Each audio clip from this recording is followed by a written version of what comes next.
My sister stole my millionaire fiancé, then I became her boss and issued her final paycheck.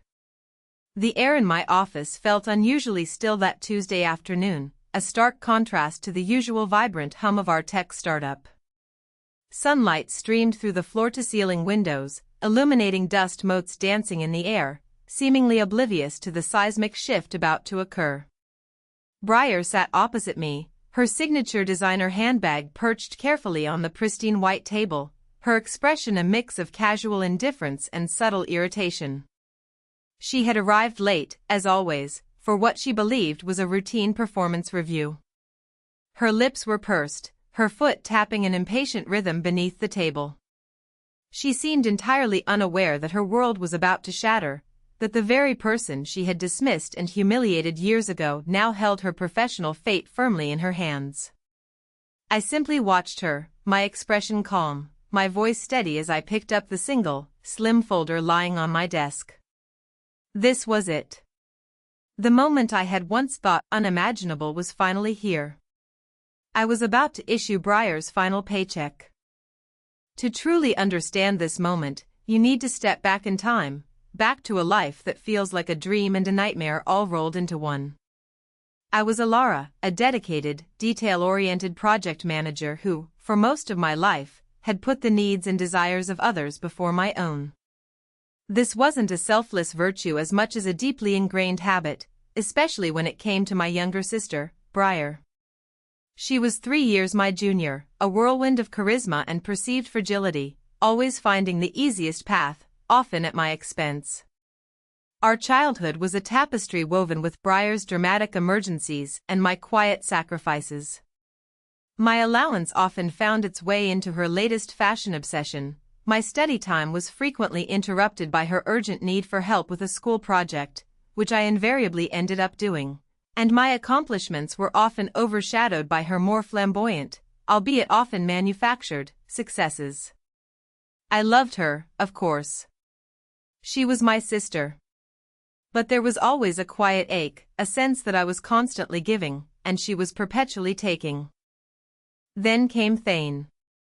He was everything I had ever dreamed of in a partner, kind, intelligent, and ambitious. A self-made millionaire in the burgeoning tech industry, he saw something in me that others often overlooked, my quiet strength, my methodical mind, and my unwavering integrity. Our engagement was a whirlwind of joy and anticipation. We were planning a beautiful, intimate wedding, a celebration of our shared values and our future together. Briar, naturally, was my maid of honor. I trusted her implicitly, shared every detail, every dream. I introduced her to Thane, confident that my two favorite people would share my happiness. In hindsight, that was my gravest error. I was so blinded by my own excitement, my own open heart, that I failed to see the subtle shifts, the lingering glances, the hushed conversations. Briar, with her dazzling smile and effortless charm, was always drawn to luxury and status, and Thane, unfortunately, was a target she couldn't resist. The betrayal, when it finally landed, struck me with the force of a physical blow. It wasn't a quiet affair, Briar ensured it was a public spectacle. Just weeks before our wedding, at what was meant to be a joyous family dinner to finalize guest lists, she announced, with a performative blush, that she and Thane had fallen deeply in love and were eloping. The room spun. The faces of my parents, our relatives, blurred into a horrified tableau. Thane sat beside her, looking sheepish but resolute, offering me a mumbled apology he clearly didn't mean. The world went silent, then exploded around me. The humiliation was unbearable, a searing brand on my soul. My dreams evaporated in an instant, leaving behind a gaping, aching void.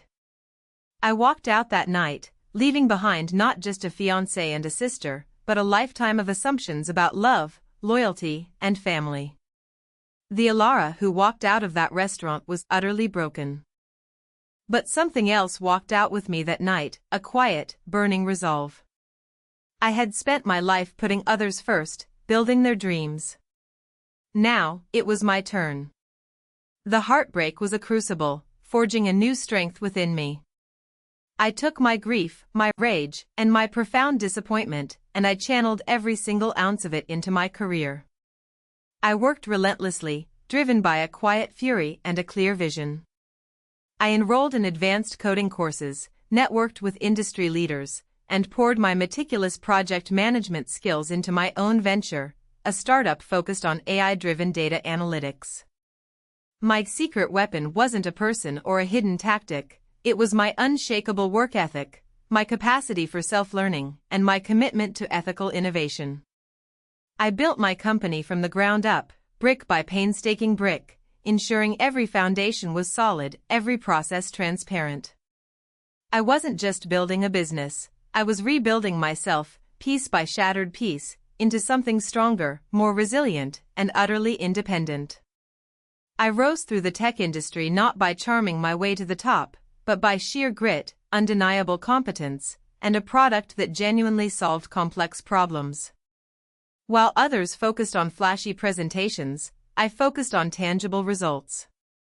My company, Ascendant Analytics, quietly became a leader in the field, earning respect and acclaim. Years passed, each one marking another milestone in my journey. Briar, meanwhile, had continued her predictable pattern. I heard snippets of news through mutual acquaintances, Thane and Briar's flashy but ultimately unstable marriage, their public spats, Thane's eventual financial troubles that led to a quiet, messy divorce. Briar, I learned, struggled to maintain employment, always looking for a shortcut, always blaming others for her failures.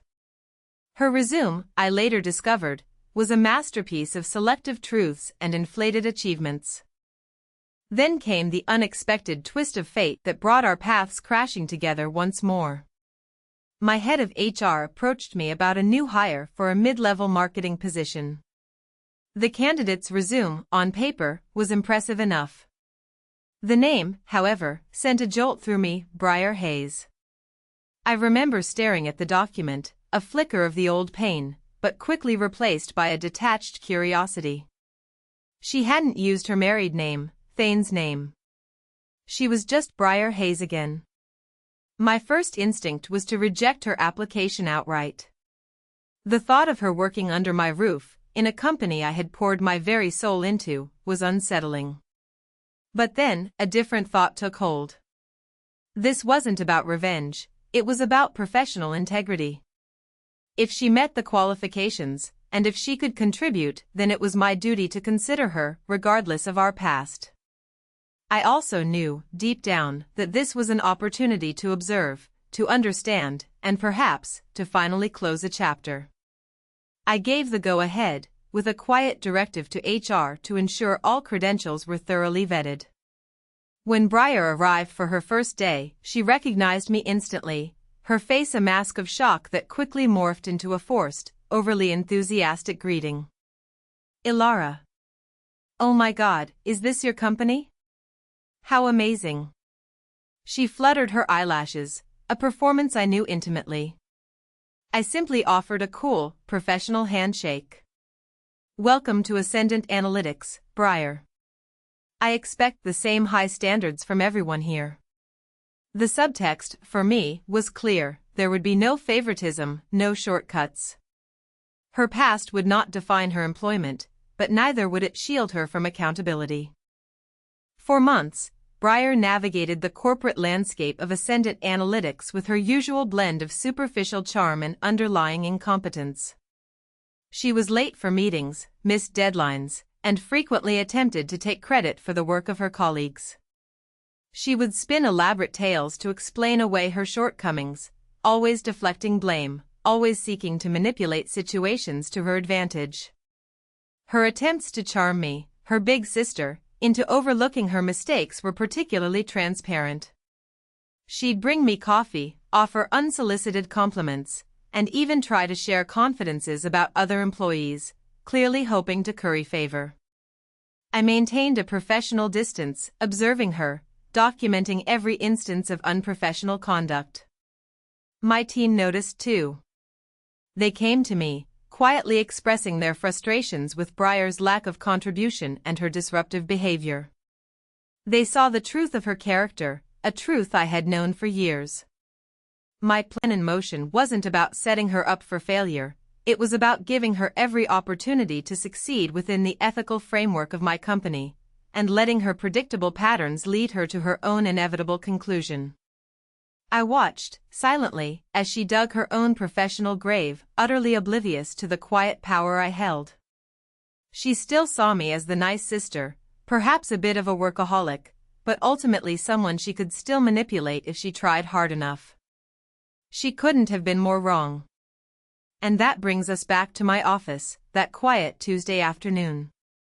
The folder contained meticulously documented instances of Briar's non-performance, her ethical lapses, and her repeated disregard for company policy. I had given her verbal warnings, written warnings, and offered opportunities for improvement. She had dismissed them all, believing her charm or her familial connection would shield her.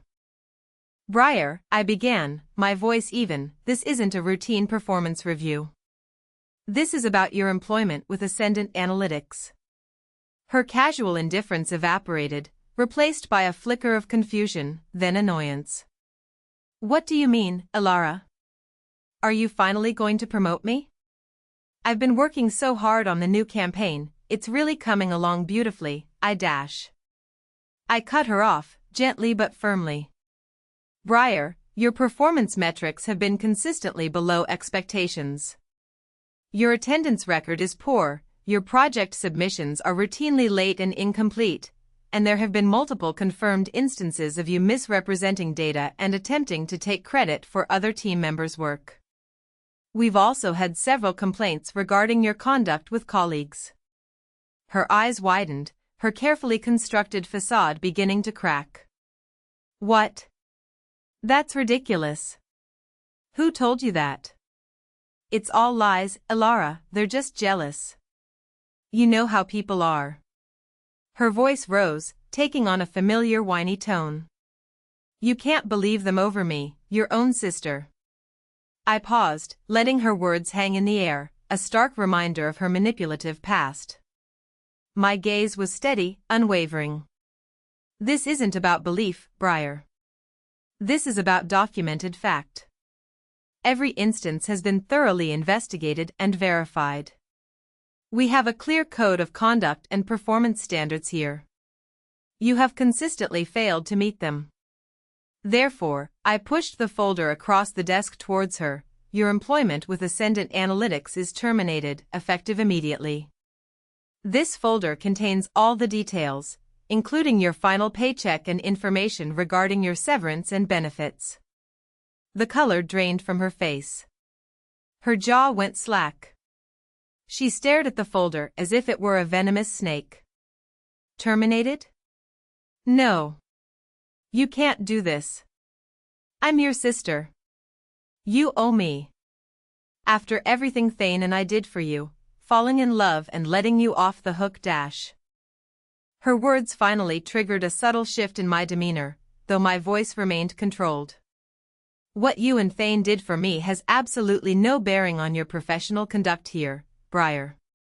My decision is based purely on your performance and adherence to company policy. You have repeatedly demonstrated a lack of integrity and competence that is simply incompatible with our company culture. Now, please gather your personal belongings. HR will be here in 5 minutes to escort you." The realization dawned on her, stark and brutal.